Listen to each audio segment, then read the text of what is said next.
El acta de la sesión 29 ordinaria se da por aprobada por no haber sido objeto de observaciones.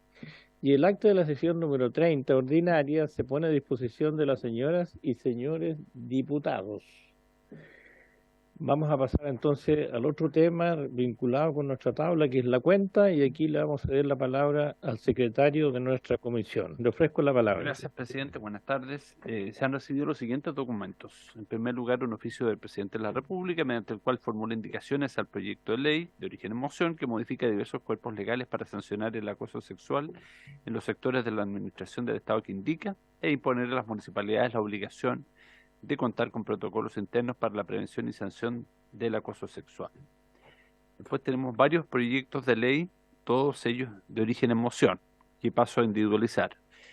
El primero de ellos de los diputados señores Araya, don Jaime, Alessandri, Araya, don Cristian, Leiva, Ulloa y Videla, y las diputadas señoras Astudillo y Pérez, doña Joana, que modifica la ley sobre seguridad del Estado para otorgar a los gobernadores regionales la facultad de presentar denuncia o querella.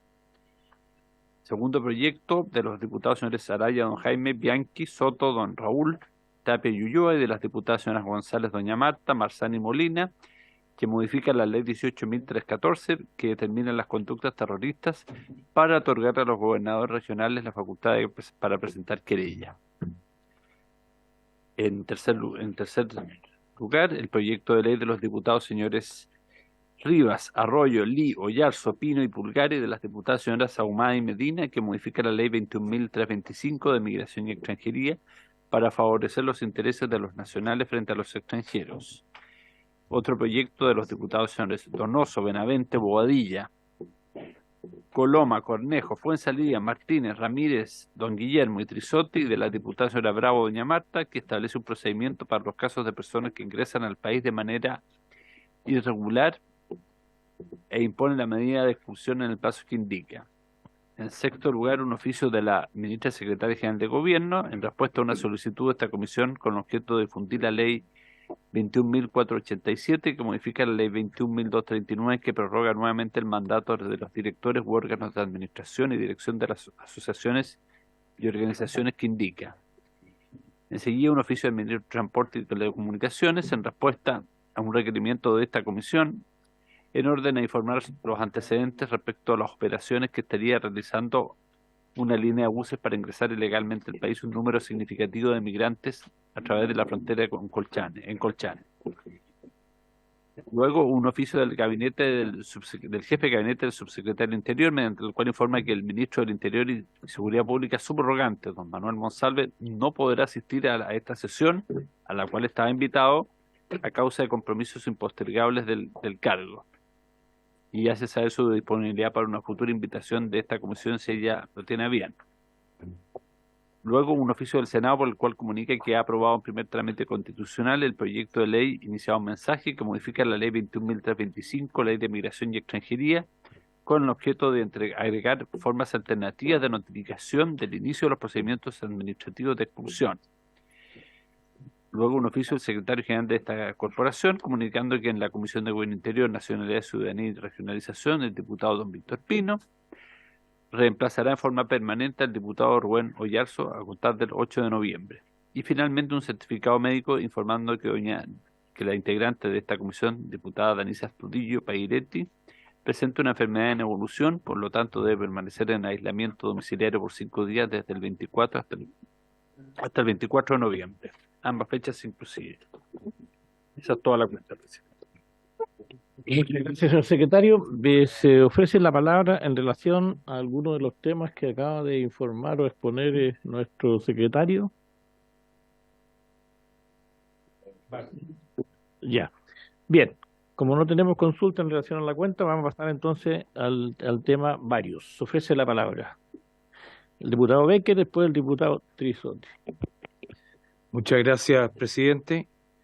Bueno, la carta está dirigida obviamente a nuestra presidenta Marta González, en que dice que en el mes de agosto remitimos a usted una calidad de presidenta de la Comisión de Gobierno Interior, Nacionalidad, Ciudadanía y Regionalización la petición de poner en tabla el proyecto que modifica diversos cuerpos legales, el objeto de fortalecer la integridad pública, probidad y transparencia en las municipalidades, contenido en el boletín 14839-06. En la oportunidad le señalé la importancia de la transparencia de la institución municipal y la pérdida de confianza por parte de la ciudadanía respecto a los procedimientos administrativos al interior de estas corporaciones. Por ello, junto a alcaldes y parlamentarios, consideramos que sería buena medida legislativa tramitar el mensaje contenido en el documento antes mencionado, ingresado en comisión con fecha 7 de marzo del presente año, que se encuentra orientado a fortalecer la integridad pública, la probidad y la transparencia de los municipios, establecer un sistema integral que aplique a las autoridades locales, que los ciudadanos recobren la confianza en la autoridad y en las instituciones públicas en general. Eso es, presidente. Bien, diputado. A continuación, entonces, se ofrece la palabra al diputado don Renzo Trisotti. Gracias, presidente. Tal como lo he solicitado en varias oportunidades durante este año, el gobierno anunció, iniciado su periodo, un plan Nuestro Norte para las regiones de Arica, Parinacota, Tarapacá, Antofagasta, respecto de una serie de medidas que se iban a implementar con el objeto de poder paliar la grave crisis de delincuencia migratoria que tenemos. En la última reunión que sostuvimos con el ministro del Interior y conjuntamente con sus asesores, quedó de manifiesto que no se había podido cumplir ninguna de esas medidas, específicamente los cambios presupuestarios para poder fortalecer las partidas de Carabineros, de la PDI, de Directemar y de la aduana. Y lamentablemente, frente a la inasistencia del subsecretario del Interior, me gustaría, si esta comisión pudiera tener a bien, poder oficiarle con el objeto de poder conocer el detalle de los avances que ha tenido cada una de esas medidas para poder determinar si es que ha habido o no cumplimiento de lo anunciado y de lo contrario poder conocer cuáles son las dificultades para poder transferir todos estos recursos para poder adquirir una serie de tecnologías o fortalecer equipos en la zona norte, presidente. Muchas gracias. Diputado, él solicita se oficie, ¿estaríamos de acuerdo con aquello? Vale, vamos a oficiar entonces, diputado Trisotti. Se continúa ofreciendo la palabra en varios, no sé si alguien más quiere hacer alguna consulta o un aporte. ¿No? No.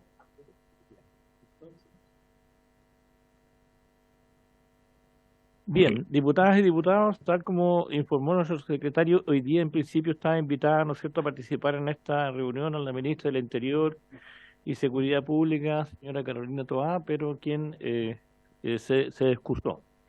Y ese era el primer tema importante que teníamos contemplado en la orden del día. Y también, a continuación, ¿no es cierto?, de su participación, tenemos que iniciar la discusión y votación en particular del proyecto de ley de origen en moción en primer trámite constitucional y reglamentario que modifica diversos cuerpos legales para sancionar el acoso sexual en los sectores de la administración del Estado, que indica e imponer a las municipalidades la obligación de contar con protocolos internos para la prevención y sanción del acoso sexual.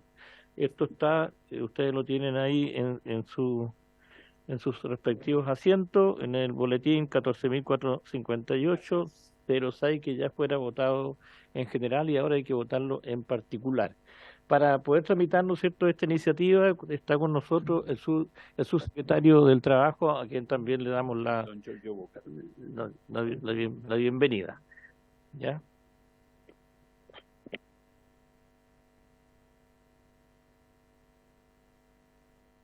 Don Diputado Kaiser. Señor presidente, yo solamente quería lamentar la ausencia de la ministra y del subsecretario.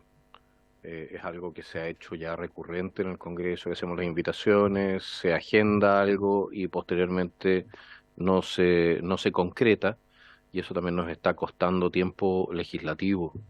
Creo que sería bueno hacer llegar en algún momento, señor presidente, nuestra molestia por estas razones, porque nuestro tiempo es también valioso. considero yo. Muchas gracias, señor presidente. Ok, gracias, diputado. Entonces iniciaríamos el proceso de lo que es el tratamiento, ¿no es cierto?, en particular de este proyecto de ley. Como les decía, está con nosotros su secretario del Trabajo, que no sé si usted quiere decir algo antes de iniciar, quiere hacer alguna presentación, algún aporte en relación a esto al comienzo. Le cedemos la palabra. Bien, por su intermedio, presidente, y bueno, saludar a los diputados y a las diputadas de la comisión.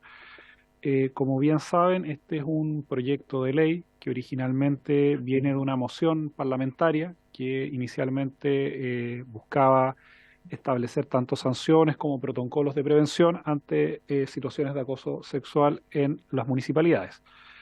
Nosotros como Ejecutivo, y esto lo planteamos hace algunos meses atrás cuando nos vino esta misma comisión, nos solicitó dar una opinión sobre este proyecto, era que por un lado compartíamos la necesidad de que el Estado, tanto en sus servicios centrales como en sus servicios municipales, pudiera hacerse cargo de esta problemática. Solamente con estadísticas del registro del servicio civil, teníamos más de 200 acusaciones de acoso al año que no necesariamente llegaban a algún tipo de investigación, y sin conocer también lo que ocurría en el sector municipal, donde no contábamos con estadísticas sistematizadas.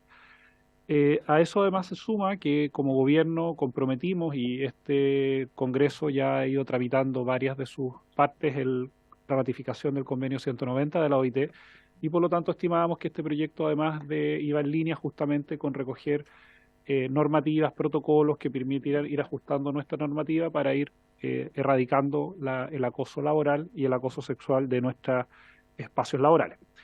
Es en ese contexto que en una sesión anterior, creo hace tres semanas aproximadamente, presentamos, el compromiso del Ejecutivo fue el siguiente: en primer lugar, de recoger los aspectos centrales de esta moción parlamentaria. En segundo lugar, ajustarla justamente a la normativa, y en eso nos propusimos también incorporar tanto el estatuto administrativo como el estatuto municipal en las modificaciones, ya que a juicio del Ejecutivo, si es que se iba a hacer una modificación a los protocolos en el sector público, era importante que hubiera igualdad de procedimientos en ambos sectores del Estado.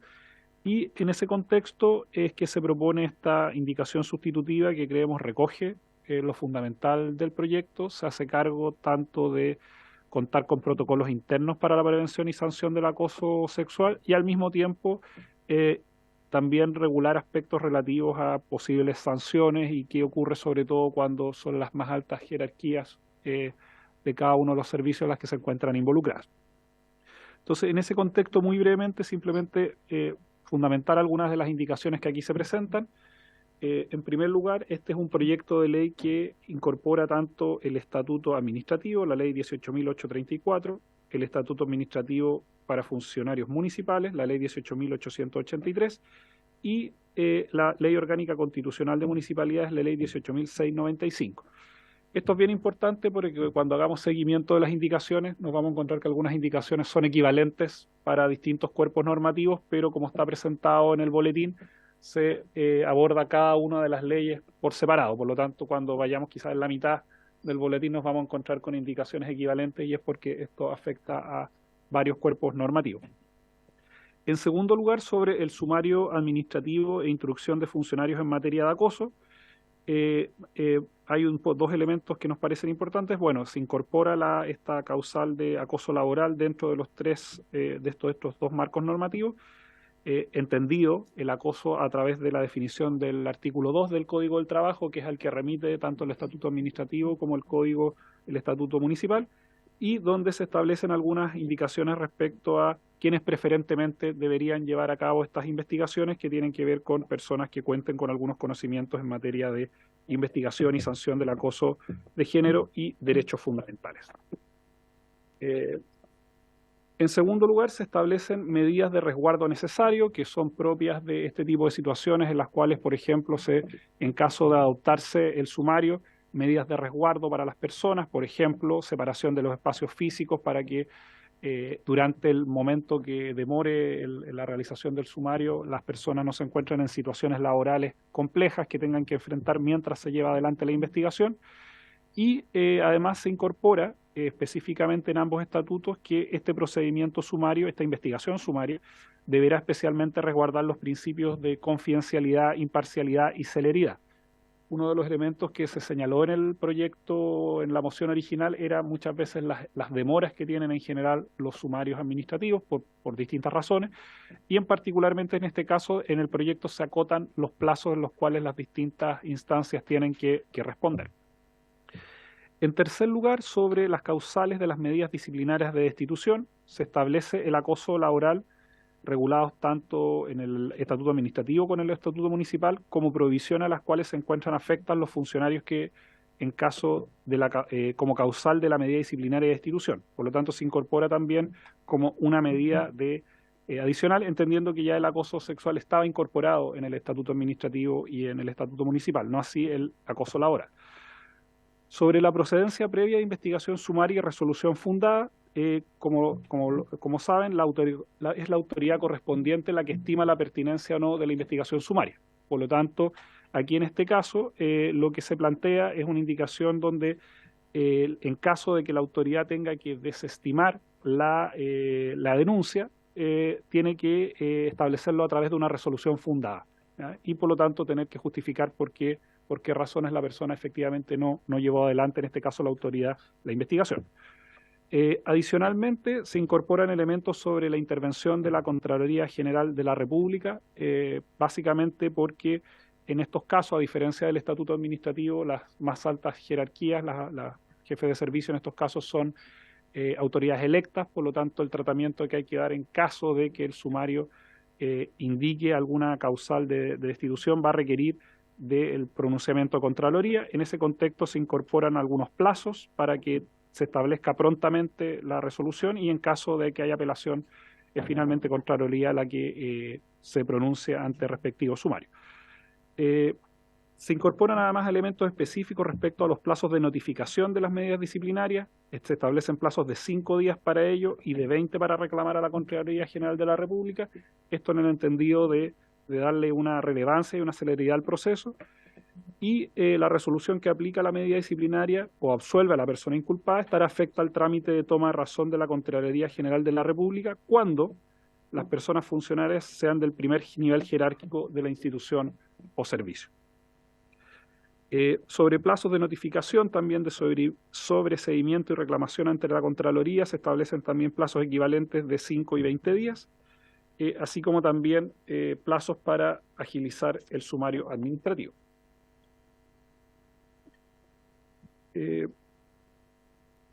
Dentro de las últimas indicaciones se incorporan incorporación de causal del cese en el ejercicio del cargo, en este caso que podría considerar ya sea al alcalde o a la alcaldesa, también causales de cese en el ejercicio de cargo del concejal o la concejala, y también sobre incorporación a las prohibiciones para las concejales y concejales específicamente en la Ley Orgánica Constitucional.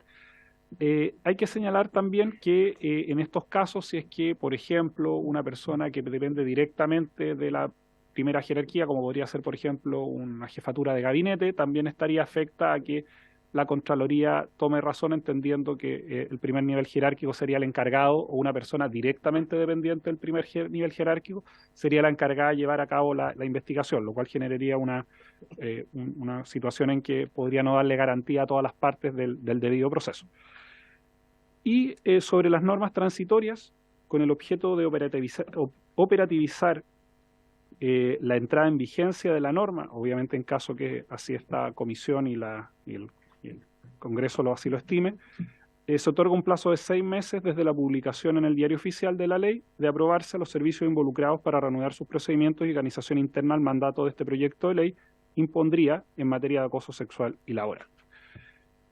Permítanme señalar adicionalmente que, y esto también que por lo menos tanto la subsecretaria Lobos como el que habla, que nos tocó participar de la tramitación, nosotros al menos como Ejecutivo mantenemos esta disposición a trabajar con mociones parlamentarias que en el Ejecutivo las comparta, poderlas trabajar, poderlas presentar, pero sobre todo también que nos parece importante destacar es que cuando por lo menos como Ejecutivo, y por eso le dimos cierta celeridad primero a presentar los fundamentos del proyecto y posteriormente a comprometer las indicaciones, y así por lo menos ha sido también mi experiencia en la Comisión de Trabajo y Previsión Social, es que cuando asumimos este tipo de compromisos de trabajo, de indicaciones, donde muchas veces también el Ejecutivo le solicita que revisemos muchas veces el conjunto de estas, es que finalmente estas indicaciones tengan un resultado y finalmente este trabajo conjunto que se pueda realizar entre el Ejecutivo y las distintas mociones parlamentarias no solamente implique en su momento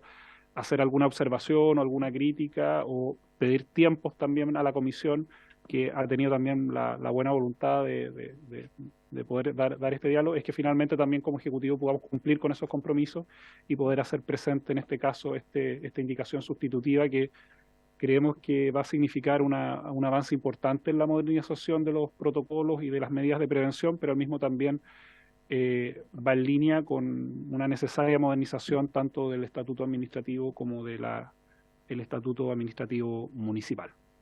Eso de parte del Ejecutivo. Bien, muchas gracias, señor subsecretario. No sé si alguien quiere hacerle alguna consulta, alguna acotación.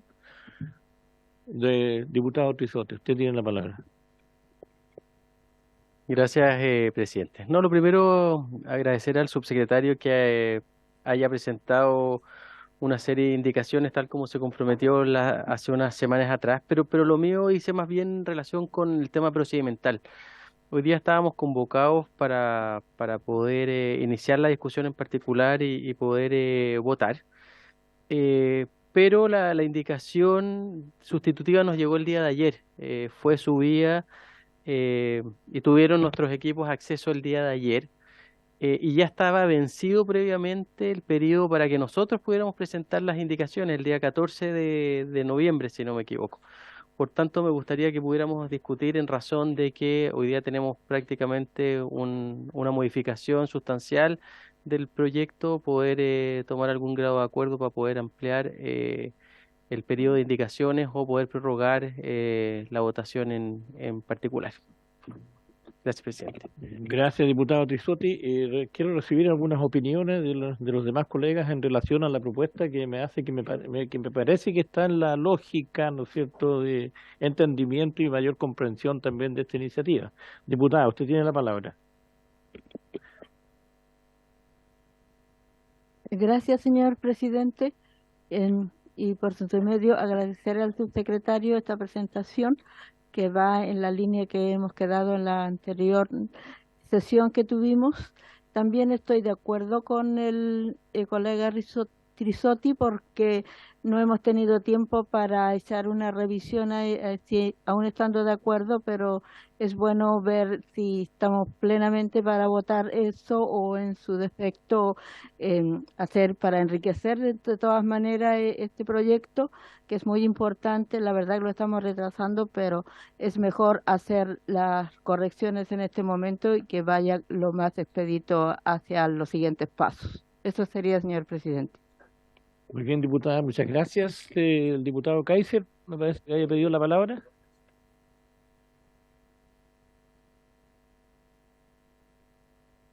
Sí. Muy bienvenido, señor subsecretario. Muchísimas gracias por acompañarnos. Yo he revisado este proyecto. Hay un par de dudas que me quedan. Una, ¿qué pasa con las denuncias falsas? Es decir, con aquellas denuncias hechas con la intención de dañar a un superior jerárquico o a un colega. ¿Qué pasa con esas denuncias? ¿Por qué? Porque en el artículo 135, número 7, ni siquiera se oficia al inculpado, de acuerdo con ese artículo, si lo entiendo bien, en el caso de que sea sobreseído en la investigación. Es decir, una persona puede ser inculpada y no se va a enterar nunca de que fue inculpado, a pesar de que se haya sobreseído la causa y a pesar de que se haya producido posiblemente un daño a su reputación, aunque solamente sea interno. Eso me parece muy complejo. Entonces, ¿qué pasa con la denuncia evidentemente falsa? Con la denuncia que se puede hacer por razones, no sé, de animosidad personal, política o lo que fuese. Eso es un tema donde hay seres humanos, se humanea, dicen por ahí, ¿no? Y eso significa que evidentemente hay un peligro en esa norma. Después, El artículo 127, número 5, nos habla de que personas con formación específica debiesen tener, entonces, ser preferentemente elegidos para dirigir estos sumarios. Háblese aquí de, era una formación de género, derechos humanos o acoso.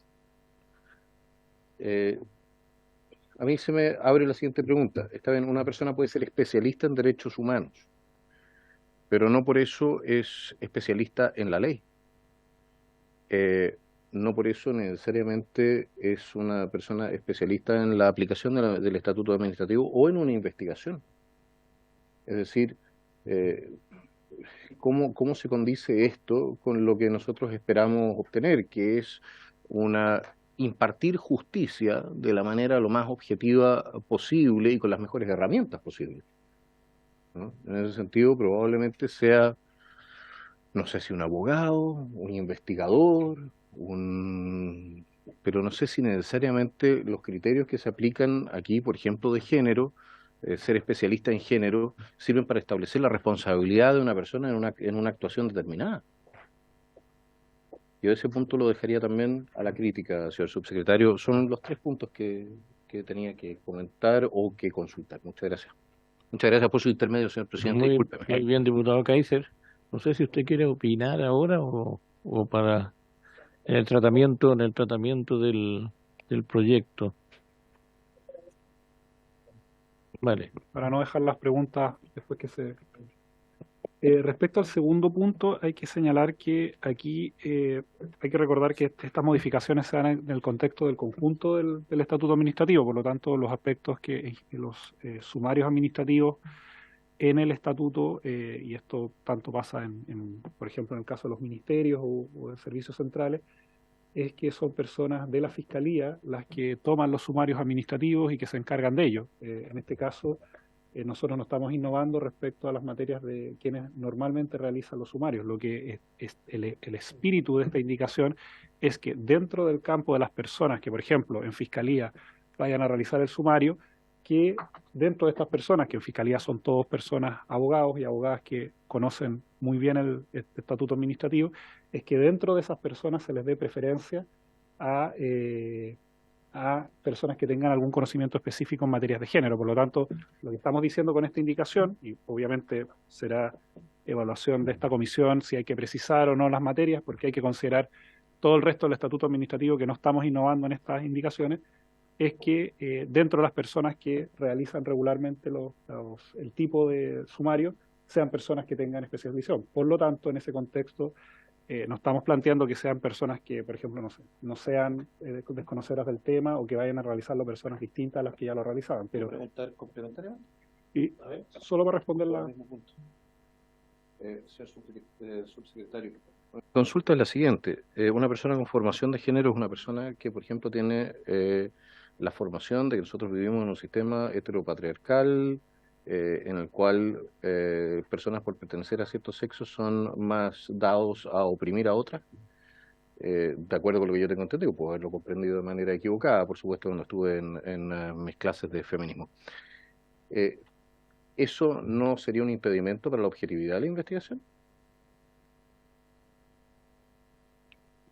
A nuestro juicio no. Naturalmente.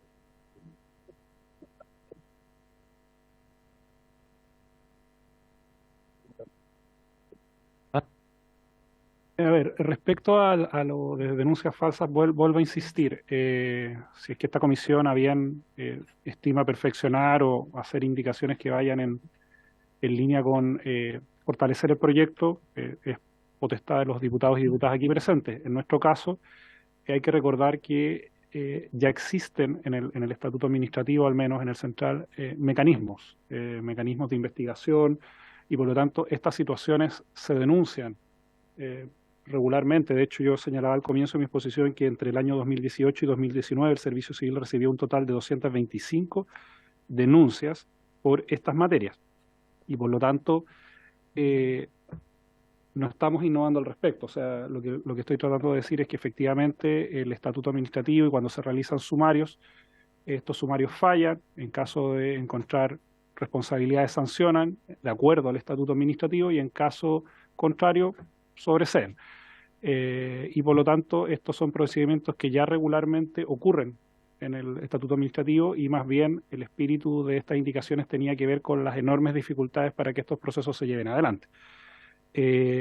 Y por lo tanto, a nuestro juicio no estamos innovando respecto a lo que realizan actualmente los resultados de los sumarios en términos del procedimiento informativo a las personas que participan de él. Si se estima que ese procedimiento en general, con independencia de estas indicaciones, es deficitario, creeríamos que eso se debiera indicar en esa línea, pero nosotros a partir de estas indicaciones creemos que no incorporamos elementos nuevos respecto a cómo se fallan los sumarios, y estos son procedimientos que ya existen en el estatuto administrativo, y en ese sentido no nos pareció particularmente necesario hacer especificaciones respecto a nuevas formas de comunicar en caso de que hayan distintos tipos de resultados en el estatuto, en el sumario, perdón.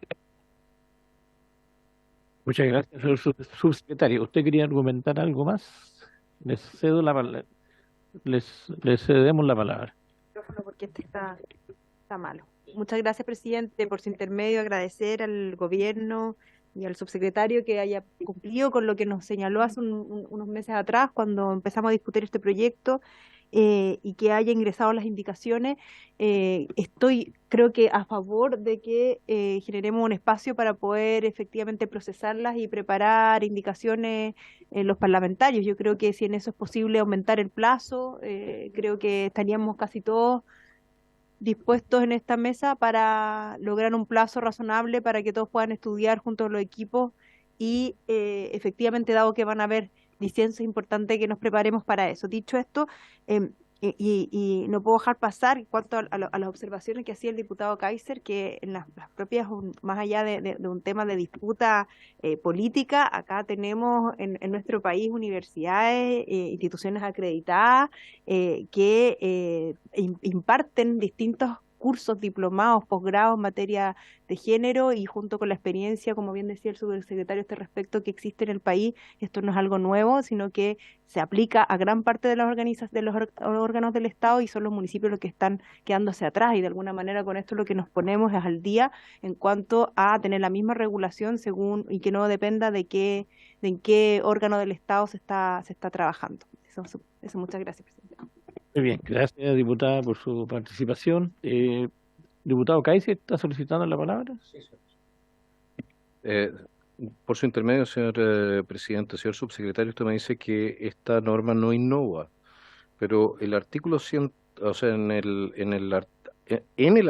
al artículo 135, el número 7 dice: intercales en el artículo 135 el siguiente inciso segundo, nuevo, pasando al actual inciso segundo a ser tercero. Dice: cuando él o la fiscal proponga el sobreseimiento y este sea aprobado por el alcalde o la alcaldesa, deberá notificarse esa resolución a la persona denunciante de los hechos referidos en el artículo 82.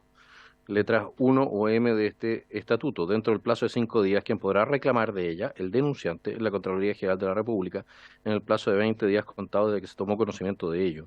No se informa jamás, esto es una innovación, esto no estaba en la ley original, no se informa al denunciado, y si no se informa al denunciado, evidentemente la posibilidad que tiene el denunciado de hacer valer alguna acción por haber sido denunciado de manera injusta, queda imposibilitada de suceder. Entonces la pregunta es, aquí hay una acción, se está suponiendo una acción automática de la Fiscalía para sancionar al denunciante temerario, o queda simplemente en nada.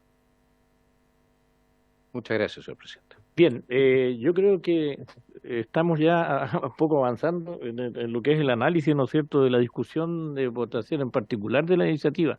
Yo les propongo un procedimiento, ¿verdad?, que nos demos un plazo, y ahí es donde tenemos que llegar a un acuerdo para poder introducir nuevas indicaciones de parte de los parlamentarios, porque aquí tenemos solamente, hasta donde llega mi conocimiento, la indicación sustitutiva del Ejecutivo. Por lo tanto, lo que estamos ya entrando en conversación, en análisis, también se puede transformar en futuras, ¿no es cierto?, indicaciones que pueden presentar las diputadas y diputados. Ahora, la propuesta es cuánto tiempo nos damos, 1, 2 semanas, para poder de alguna forma introducir indicaciones de parte de las diputadas y diputados. Quiero recibir, por supuesto, que...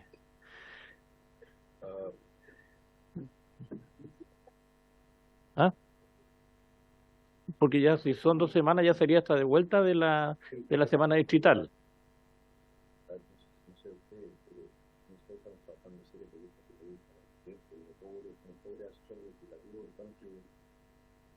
Por eso con 2 semanas, oye, yo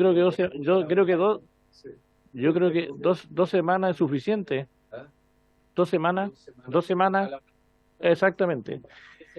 ¿Les parece? Porque además el proyecto o esta iniciativa no tiene urgencia. Por lo tanto, yo creo que en buen propósito y hacer un trabajo pausado y con mucha responsabilidad, nos podríamos dar esas 2 semanas y vuelta de la distrital, se coloca en tabla para poder votar en particular. ¿Estamos de acuerdo? Muchas gracias, muy amable. De acuerdo. Bueno, queremos agradecer una vez más, ¿no es cierto?, al subsecretario del Trabajo que nos haya acompañado y que nos haya presentado un breve análisis, ¿no es cierto?, de las indicaciones que introdujo el Ejecutivo a esta iniciativa. Nos vamos a invitar, por supuesto, cuando se dé el tratamiento y la votación en particular. ¿Ah? Perdón. Sí. Claro, presidente. A ver. El plazo sería hasta el martes 6 de diciembre, entonces, ¿les parece? Para presentar, y se vota el martes 13. El martes 13, claro. ¿Viernes 9 podría ser? ¿Alcanza usted a hacer el comparado? Sí, hasta el viernes 9. Viernes 9, ya. Viernes 9. Hasta el viernes 9 de diciembre. Resumiendo, viernes 9 para poder enviar, ¿no es cierto?, a la Secretaría las indicaciones del proyecto. ¿Vale? De acuerdo. ¿Se había pedido la palabra? Sí, pues gusto saludarlo. Igualmente, pues. ¿Se había pedido la palabra? Ya. Ya. Entonces, Está claro. hasta el 13. Hasta el 9. Hasta el 9.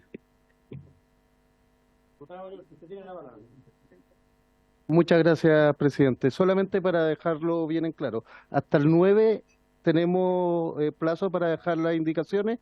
Ahora, pregunta, las indicaciones, cualquier diputado puede dejar indicaciones, ¿cierto? En este proyecto. Sí. Ya, pues, perfecto, eso. Muchas gracias, presidente.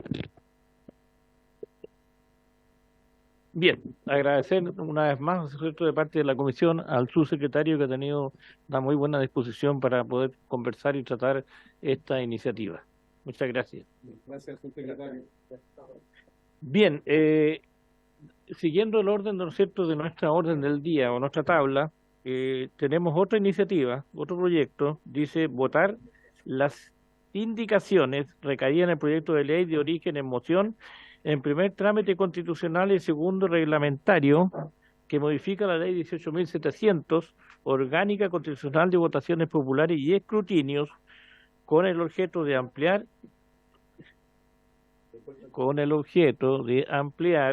el permiso laboral para ejercer el derecho a sufragio. Esto está establecido en el boletín 15.171-06. Secretario, le cedo la palabra. Presidente, solamente para recordarles que en su oportunidad se invitó al presidente del Consejo Directivo del CERVEL para que emitiera su opinión justamente sobre estas indicaciones recaídas en el proyecto entre el segundo trámite reglamentario. Él formuló sus reparos respecto de cada una de ellas y, bueno, lo que corresponde entonces ahora es que ustedes las voten. Voy leyéndolas. A ver, se ofrece la palabra antes de empezar la lectura de cada una de los artículos o indicaciones. ¿Se ofrece la palabra? No. Bien. Señor secretario, iniciemos el proceso entonces. Primera indicación de la diputada señora Marta González y del diputado don Andrés Giordano para incorporar el siguiente numeral nuevo. Y ese numeral agrega el siguiente artículo 165 bis a la ley de votaciones populares y escrutinio. En el caso de los trabajadores que se encuentren prestando servicios en ciudades distintas de su centro de votación, el empleador deberá concederles el permiso necesario para poder ejercer su derecho a sufragio. Respecto de trabajadores sujetos a sistemas de distribución excepcional de la jornada de trabajo o jornadas continuas el día de elecciones, se realizará un cambio de turno de trabajo a las 13 horas del día en que se celebren las elecciones, con el objeto de que los trabajadores entrantes y salientes del turno o la jornada de trabajo puedan ejercer su derecho a sufragio. Con todo, en aquellos casos en que los trabajadores estén distantes de su lugar de votación y por razones de jornadas excepcionales en operaciones continuas, el servicio electoral podrá establecer locales de votación o mesas receptoras especiales de sufragios dispuestas para el ejercicio del derecho a voto en dichas faenas. En tales casos, el servicio electoral velará por resguardar la custodia, transparencia y normalidad del proceso eleccionario.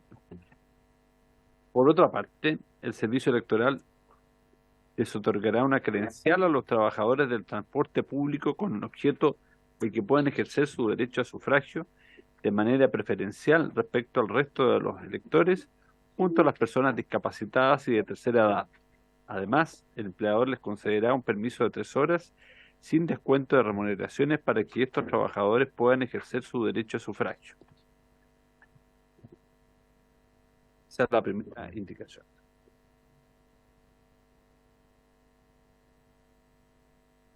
Diputado, ¿no? Ya.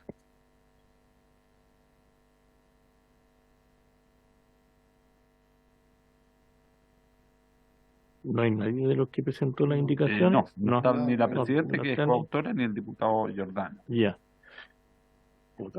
Sí, ¿Votamos? habría que- Procedemos, sí. A ver, Johannes Kaiser, diputado Kaiser. Muchas gracias, señor presidente. Respecto de la primera indicación, me complica lo siguiente, porque en el segundo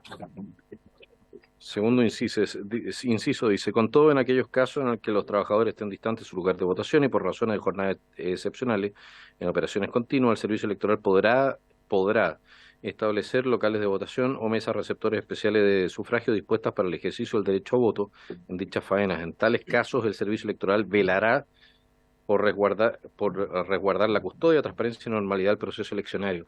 Nosotros tenemos por tradición republicana, señor presidente, que el que vela por la transparencia y normalidad del proceso eleccionario es el votante, a través de sus apoderados de mesa y a través de la observación de la cadena de custodia. Es decir, aquí nosotros generamos una excepción y generamos una turbulencia, si lo queremos decir así, en lo que es la transparencia del proceso eleccionario. Porque el servicio electoral, me disculpará el servicio electoral, pero el servicio electoral es un servicio, no es el llamado a velar por este tipo de cosas, es el ciudadano. El ciudadano es el último árbitro en estas materias. Entonces, no sé si esta indicación, así como está formulada, contribuye o empeora la situación de transparencia en las votaciones. Es una crítica que quería hacer. Gracias, diputado. A ver, ¿usted también, diputado? Adelante. Adelante. Muchas gracias, presidente. En esta indicación, yo recuerdo cuando vino el presidente del CERVEL y hizo un comentario de la inscripción de los trabajadores, o sea, que cuando cortaban el registro de los votantes. ¿Se acuerdan que lamentablemente por turnos no saben dónde van a estar registrados los trabajadores? ¿Se acuerdan que eso lo vimos en la comisión? Tenían un problema ahí el CERVEL. Sí, no solamente Fuerza Armada, también con los... Claro, en este caso, justamente, entonces ahí mi duda, y pucha, me habría encantado que estuvieran los patrocinantes de esta indicación, porque me queda la duda cómo se resuelve ese caso, porque lamentablemente los trabajadores no tienen con una anticipación de meses el turno, quién va a estar arriba, quién va a estar, ¿te fijas? Entonces esa es como mi duda en esta indicación. Lamentablemente no están los diputados para poder aclararla, entonces ahí me queda esa duda por lo menos. Muchas gracias, presidente. Y gracias a usted, diputado Renzo Trisotti, había solicitado también la palabra. Gracias, presidente. Bueno, también me sumo a mis colegas que han planteado ciertas aprehensiones y claro, lamento que no poder tener la explicación por parte de quienes la presentaron. Pero yo además en la reacción al inciso primero, creo que es un concepto bastante ambiguo que al final en definitiva no cumple el objetivo. Se habla de un permiso necesario. ¿Qué se entiende por un permiso necesario? Creo que es un concepto que queda totalmente a la discrecionalidad. Y luego se plantea un eventual cambio de turnos de trabajo. Creo que ahí nos están inmiscuyendo la facultad de administración propia de cada uno de las funciones del emprendimiento y de las distintas empresas. Y sobre todo cuando no se establece de manera de que sea discrecional, más bien está siendo absolutamente imperativo. Se realizará un cambio de turno de trabajo. Creo que acá no da ni siquiera la opción de poder adecuarse a ciertas condiciones. Por lo tanto, creo que sobre esos dos conceptos y que no me pueden ser aclarados, por lo menos yo no estoy disponible para que esto siga adelante, presidente. Gracias. Gracias. El diputado Comas Mellados está solicitando también la palabra. Gracias, presidente. Presidente, sí hubiese sido ideal que estuviesen los mocionantes, porque tendría a lo mejor la claridad de varias dudas aquí, pero me imagino que aquellos que son diputados de los distritos o de las regiones donde hay faenas mineras tendrán las razones por las cuales lo vimos en el plebiscito. Mucha gente que se excusó, cientos de chilenos, y es cierto que estaban en trabajo muy alejados del lugar de votación donde pertenecían, sobre 500 kilómetros incluso. Entonces creo que hay una razón también y dar las facilidades. Logramos tomar un acuerdo en esta comisión para que incluso la gente que estaba privada de libertad votara. O sea, nosotros tenemos que buscar una figura también que permita dar las facilidades para que el ciudadano cumpla con su deber cívico. Para eso tenemos que estar abiertos, creo que tenemos que revisar tal vez la redacción, pero yo creo que apunta precisamente a buscar cómo logramos mayor participación en las elecciones. Eso, presidente, gracias. Gracias, diputado. El diputado Kaiser también está solicitando la palabra. Yo creo que nos estamos alejando un poco de la idea matriz del proyecto. ¿Por qué? Porque si efectivamente nosotros queremos hacer una transformación del servicio electoral para que se permita o para que se pueda votar fuera de lo que es el local de votación propio, se requiere de una asistencia técnica para ello mucho más compleja de lo que ofrecen estas indicaciones. Entonces, el artículo original es sencillo, perfectamente comprensible y perfectamente respaldable, yo creo que por todos aquellos que estamos en esta mesa.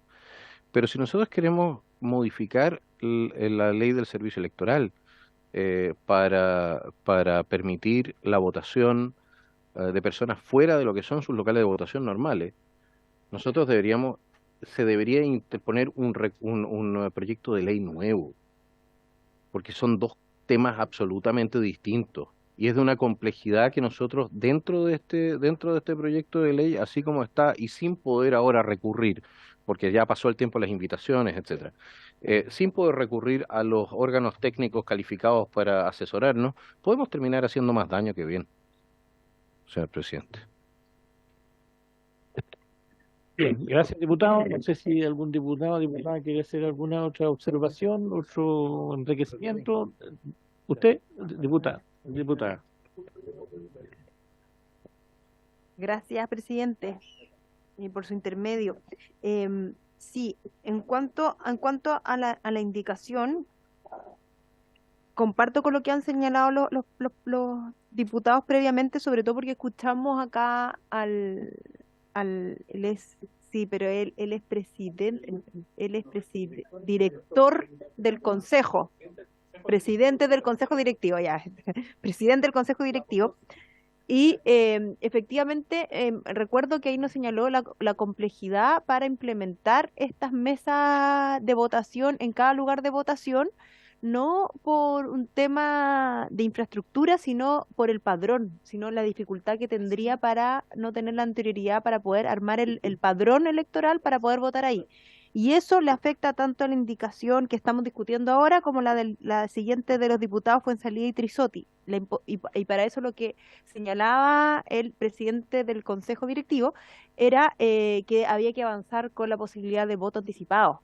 Entiendo que ese proyecto ya había pasado por esta discusión, por esta comisión y estaba en el Senado, eso es lo que recuerdo. No, creo que sería bueno también que le diéramos un impulso y saber qué está ocurriendo en el Senado, por qué no se está tramitando, si efectivamente es la solución que propone el órgano técnico para ello. Pero no obstante eso, creo que hay algunos puntos de la primera indicación que son bastante rescatables, como el último, el inciso final, en el que se le concede un permiso o se le otorga preferencia y además se le otorga un permiso especial para aquellos trabajadores y trabajadoras que trabajan en el transporte público. Y ahí, aprovechando que ya está con nosotros el mocionante de la indicación, sería bueno saber a qué responde, si nos pudiese contar, y por qué la necesidad de tener un permiso adicional al de default ya que tenemos, que es 2 horas y que lo estaríamos pasando media jornada.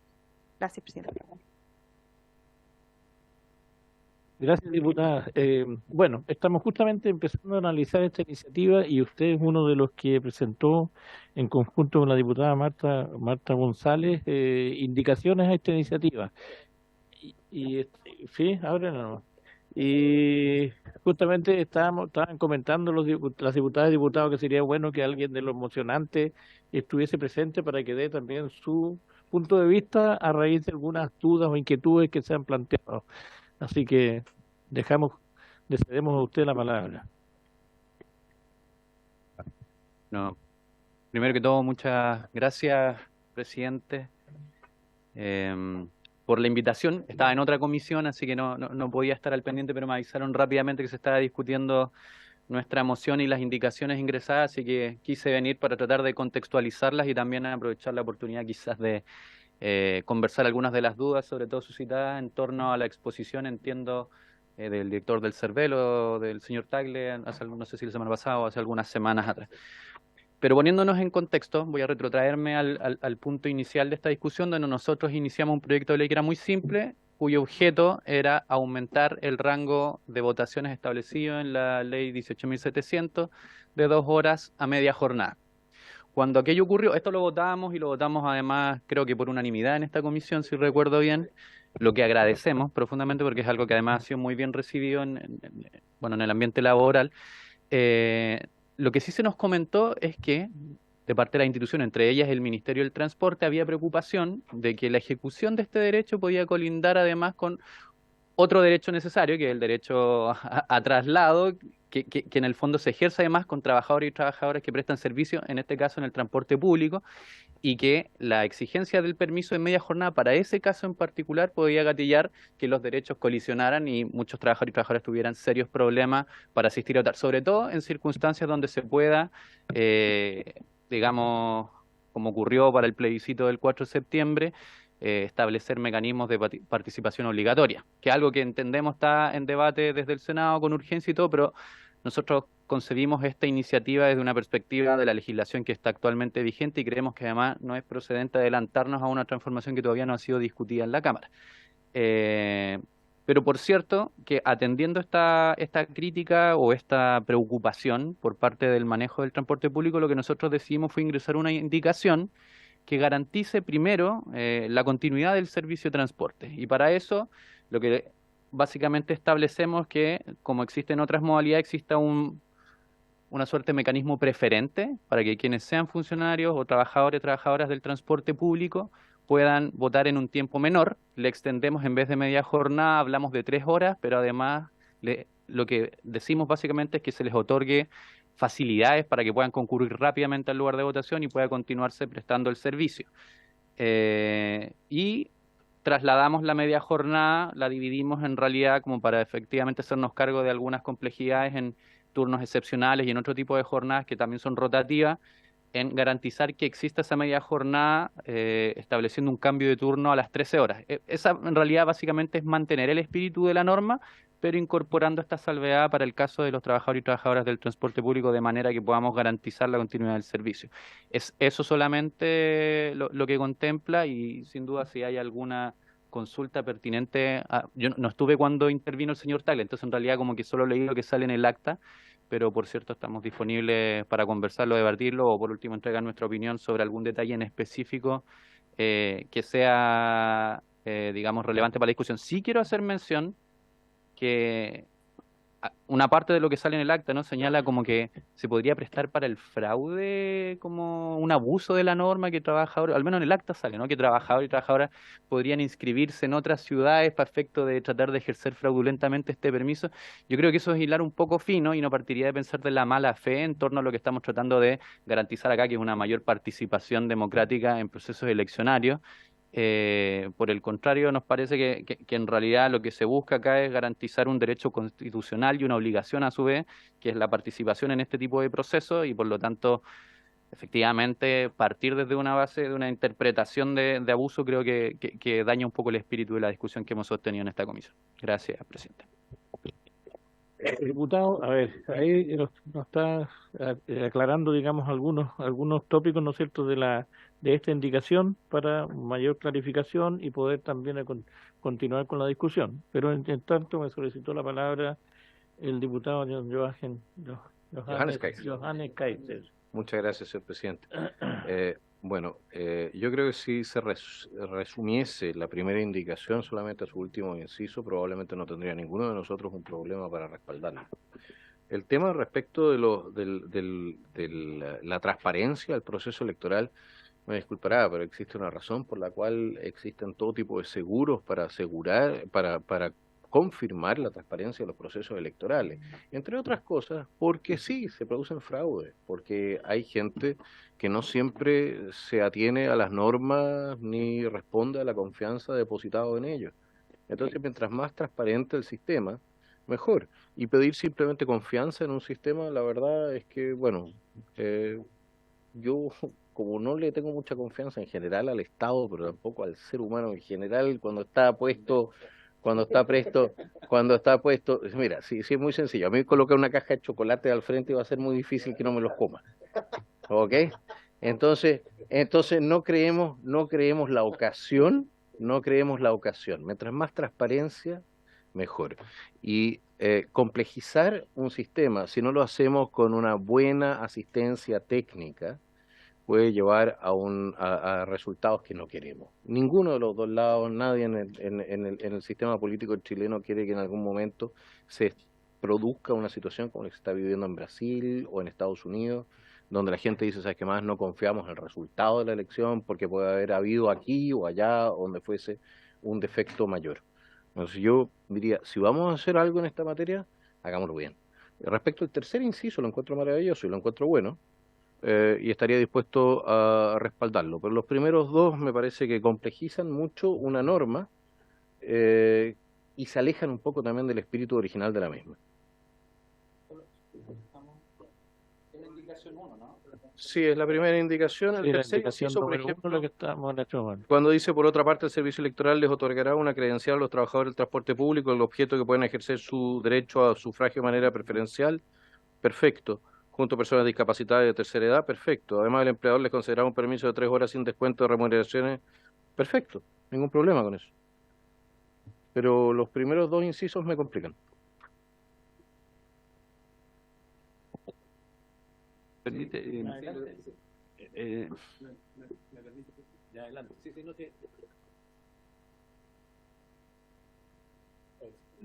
Lo que pasa es que en realidad, claro, esa parte, en esos incisos en particular, dice en relación en realidad con un aporte de la diputada Marta González, que creo que en realidad es la persona que mejor los podría defender. Yo, en general, la parte que a nosotros nos convocó, que era como regular, la media jornada garantizando la continuidad del transporte, es la última. Por lo tanto, no sé, yo creo que nosotros estamos abiertos a discutir un consenso en la medida de que eso permita también que este proyecto avance, ¿no? Como que no nos parece como... que solo creemos como que en definitiva hay que avanzar porque esto es una oportunidad para que efectivamente, independiente de las discusiones que vengan a posteriori, ¿no? Porque efectivamente, claro, uno podría tergiversar la utilización de ciertas normas, pero yo creo que también es un hecho de la causa, a pesar de que yo vuelvo a insistir, no me adelantaría a esos hechos. Estamos discutiendo, ¿no? Votación obligatoria a futuro, voto obligatorio. Y creo que en general ese tipo de abusos se van a ir regulando en ese tipo de situaciones. O sea, nadie va a querer ir a votar obligatoriamente a una ciudad distinta digamos, de donde está residiendo, pero efectivamente, haciéndonos cargo de lo que menciona el diputado, yo creo que podemos tratar de consensuar algún acuerdo o hacer una votación quizás por separado, de manera tal de que esto se pueda también sacar adelante. ¿Sí? Bien, no sé si algún otro diputado o diputada quiere hacerle alguna otra consulta al diputado Giordano. Bien, le ofrezco la palabra a nuestro secretario. No, respecto bueno, a la indicación en general, el CERVEL, don Andrés Tagle, planteó en su oportunidad que todos estos temas deberían en realidad regularse a través del proyecto de voto anticipado que está en el Senado. En realidad no le gustó ninguna de las indicaciones por estos motivos y respecto al inciso tercero de esta primera indicación dijo que en todo caso ellos no pueden, no es competencia de ellos otorgar una credencial a los trabajadores del transporte público, como CERVEL. Es una atribución del Ministerio de Transporte, claro. El Ministerio de Transporte. La tienen, ellos la tienen, yo creo.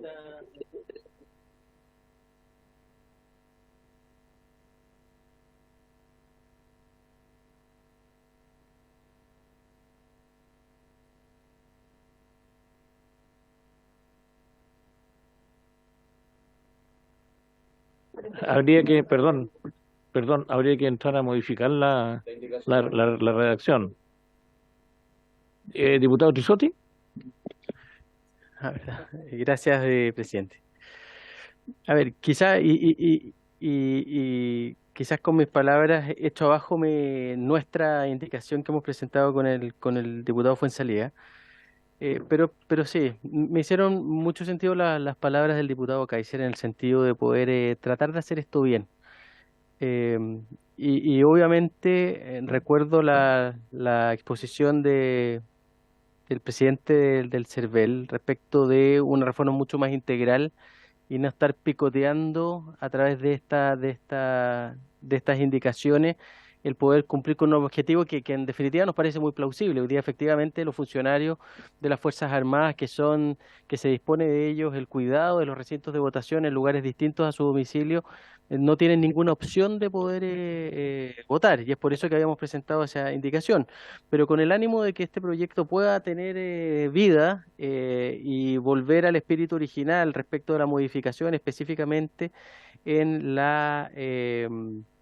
en el plazo o en el periodo de tiempo de 2 horas a la media jornada. Nosotros estaríamos disponibles con el diputado Fuenzalía a poder retirar nuestra indicación con el único ánimo de poder avanzar, pero en razón de que también se pueda retirar las otras indicaciones, por lo pronto la de ustedes, diputado Giordano, y quizás con la salvedad del tercer inciso, donde en definitiva no tenemos ninguna dificultad, pese a quizás algún tipo de corrección más bien formal que permita poder llevarla a cabo, porque tal como lo planteaba fuera de micrófono, hoy día la gran mayoría de los conductores de locomoción colectiva, independientes son buses, colectivos, taxis, todos ellos poseen una respectiva credencial que les otorga el Ministerio de Transporte, que acredita su condición. Si el tema sería de cómo esa credencial pudiera ser utilizada dentro de un proceso de votación que permitiera poder tener una votación mucho más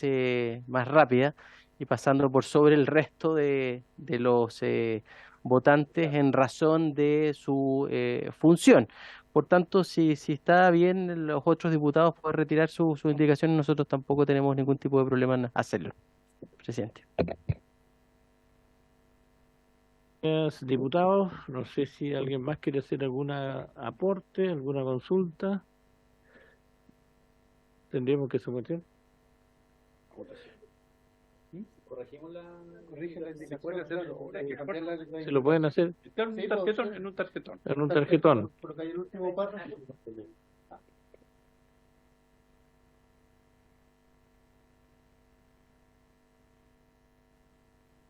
Le estábamos dando vuelta, pero como efectivamente yo creo que además tendrá que ser, digamos, el Estado quien defina cuál será la institucionalidad futura, y para no cerrarlo, si el tercer inciso, cambiamos la parte donde dice servicio electoral por, digamos, la institución correspondiente o algo así, la autoridad, claro, la autoridad competente les otorgará una credencial a los trabajadores del transporte público con el objeto de que puedan ejercer su derecho de sufragio de manera preferencial respecto al resto de los electores, junto con las personas capacitadas y tercera edad. Además, el empleador les concederá un permiso. Yo creo que ahí queda, en realidad con ese puro cambio hacemos la salvedad respecto a lo mencionado por el señor Tagle. Y yo creo que, además, si el resto de la comisión ha objetado los otros dos incisos, no tendríamos problemas Además que no tengo los argumentos para defenderlo, así que yo creo que en realidad nos parece que es un avance lo del tercer inciso, si la comisión lo tiene a bien.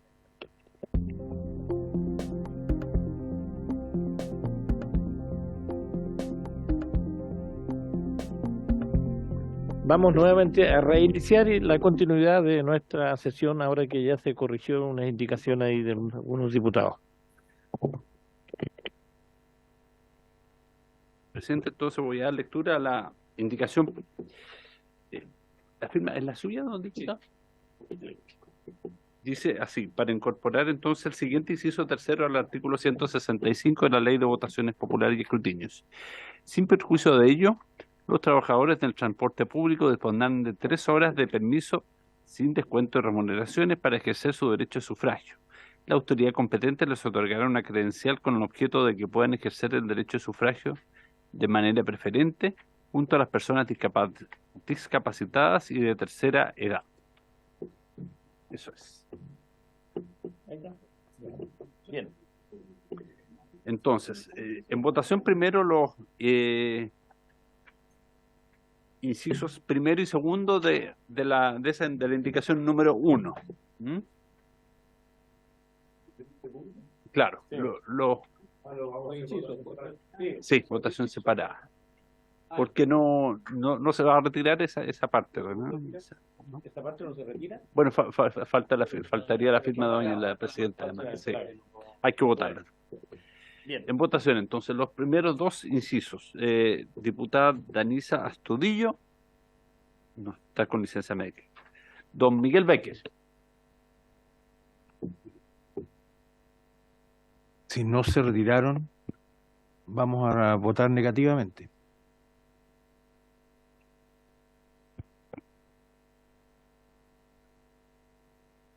Don diputado Juan Fuenzalida. En contra. Gracias.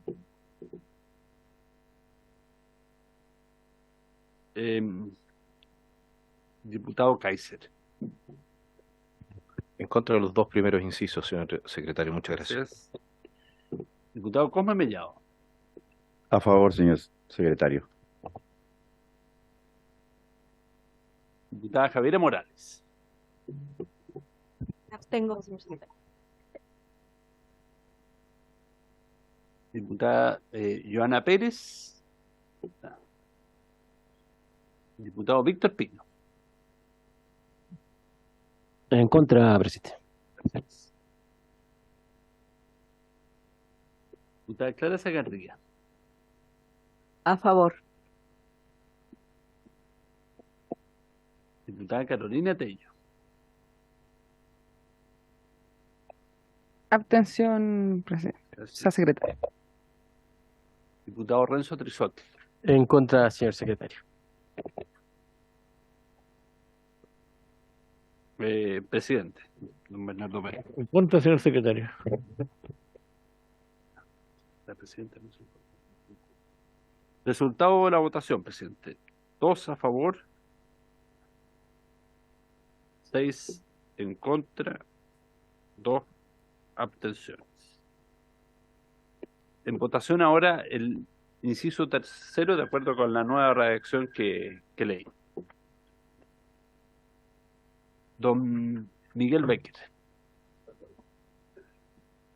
A ver, no sé si ustedes están de acuerdo, votar unánimemente a favor. Acá también. Ya. Muy bien. Entonces, Gracias. 10 a favor. 10.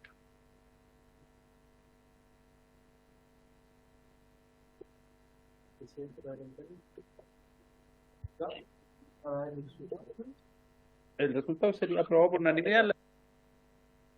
No, era para adelantarme que la siguiente indicación, tal como lo habíamos conversado, conjuntamente con el diputado Fuenzalía, la retiramos.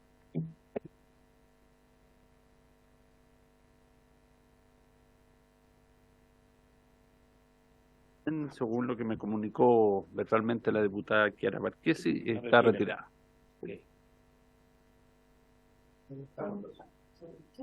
Y diputado informante sería don Víctor Bien, Pino. entonces el diputado informante, de acuerdo al orden que tiene la comisión, sería don Víctor Pino. ¿Estamos de acuerdo? Muy bien, don Víctor, entonces se le solicita el servicio de informar a la sala del presente proyecto. Bien, y revisando la orden del día, creo que era el último tema que teníamos contemplado en la tabla, por lo tanto, por haberse cumplido esta sesión, esta se levanta. Muchas gracias. Muy bien.